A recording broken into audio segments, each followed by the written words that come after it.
So I'm going to take a real small one you can help me with. Sometimes I come here to our spiritual meetings and I don't get any double eggs. So I got to gripe. The devil eggs are all gone before I can get there. Now, I know a lot of you that are in fix-it solutions want to go immediately to the solution, right? And let's just assume that you're there, you're in a bad place. What advice would you give me? Get there earlier, make your own damage. Watch your language. This is spiritual. What else? And it's easy to slip into that. Because you want to tell the person how to get here earlier. Get there earlier, right? Bring your own. Bring my own. To share. I'm rejecting all of those because it's what? I wasn't looking for advice.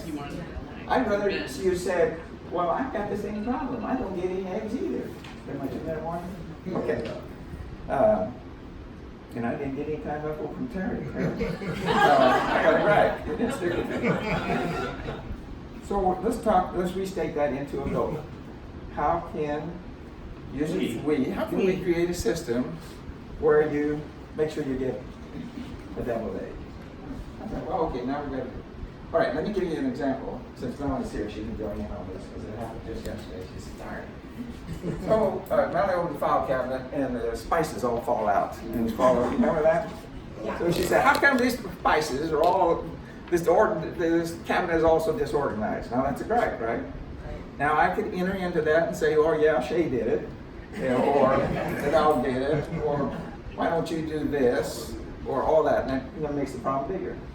So the exaggeration, now she didn't say this, is, if the spices were in the right order, then I wouldn't get upset, and I get upset, and that heats up the world, and that creates global warming, and the world. So sometimes we make our gripe bigger than real. Is that how you're feeling at the moment? The world is coming to. So the goal would be what?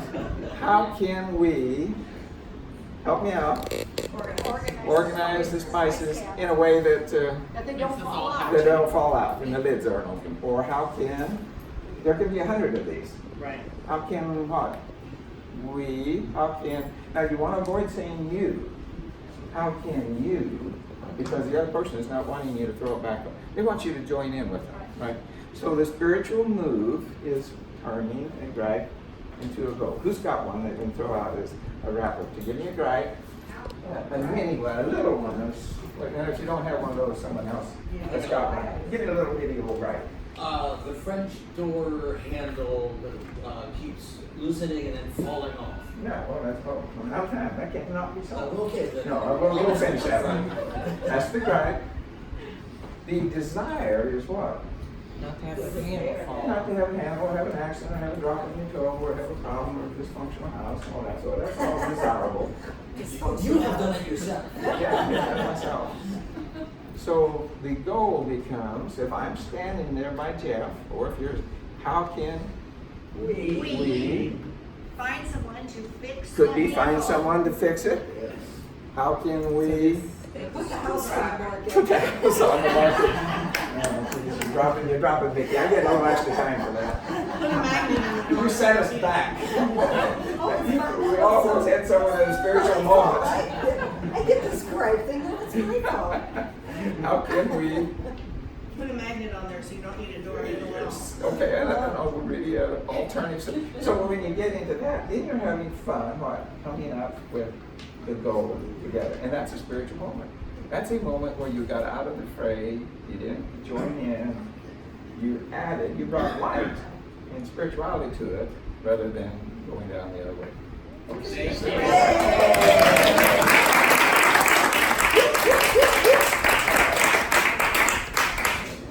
I love those 3 words. I'll remember that. How can we? As soon as something comes up. People are always leaving their stuff up on here on the podium. Way to remind them. How can we find a way to get that stuff off the podium? Then you start talking to yourself. One of the things,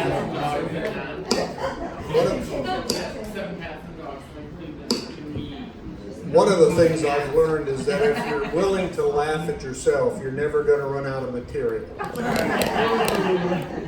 That's for sure. And now it is time for our offering.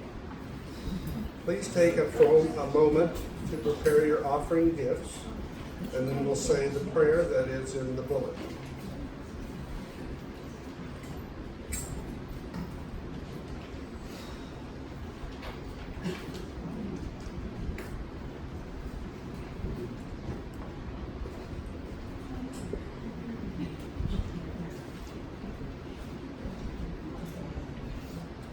Please join me in the offertory prayer. Divine love, through me, blesses and multiplies all that I have, all that I give, and all that I receive, and I am joy-filled and grateful.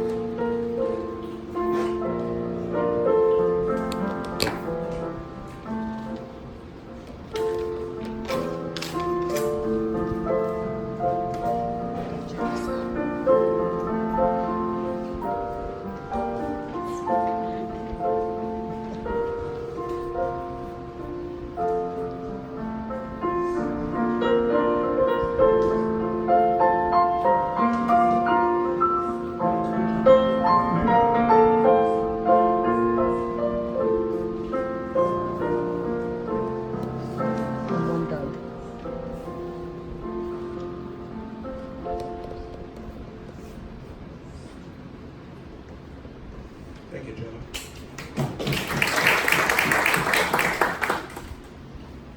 Well, I'd like to thank the worship committee for coming up with this idea. I've certainly enjoyed it, and I think we all have. Let's give our presenter the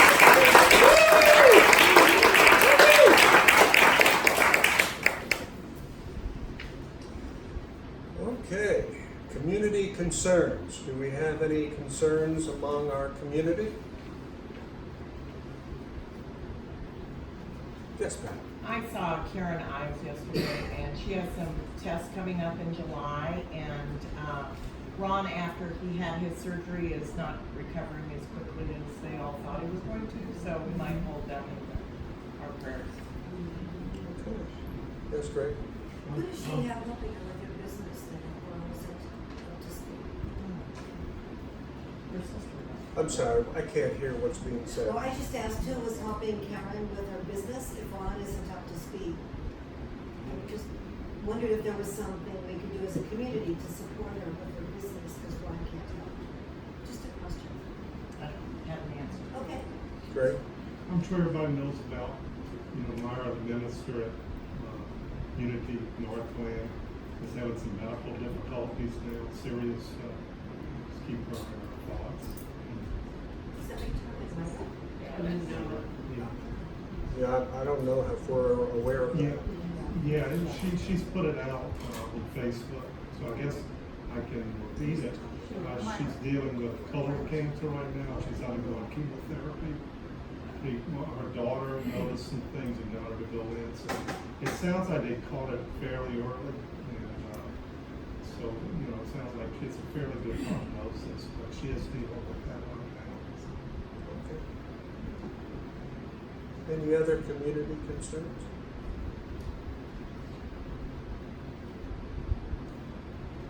Well, let us say our community prayer, which you'll find in the bulletin. Centering our hearts and minds in prayer, we let go of any thoughts of worry or challenge and simply rest in the stillness. We know that our source of strength and peace comes from God alone. We give thanks for divine order and trust that we are all held in the power of grace. Doug, Yes? whenever we say this, I so often think of the person that I believe wrote it. And I don't know if you all knew that Mickey wrote this prayer for concerns. And I always thought it's so timeless and meaningful. Thank you. Thank you. It's sweet. Next Sunday, we welcome Carrie Kenyon as our speaker, and Graham Cruikshank will be our musician. Again, thanks to our panel and our musician for today.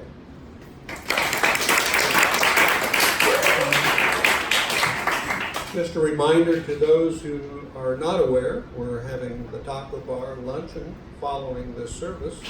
You're certainly welcome to stay and partake. Sherry?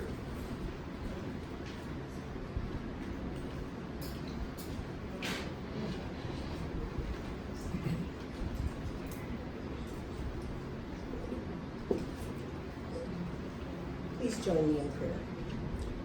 Sweet Spirit, we thank you for the laughter, for the creativity, for the connection that we share this morning. We ask that you keep us safe this week, as always. Thank you, God. And so it is. Amen.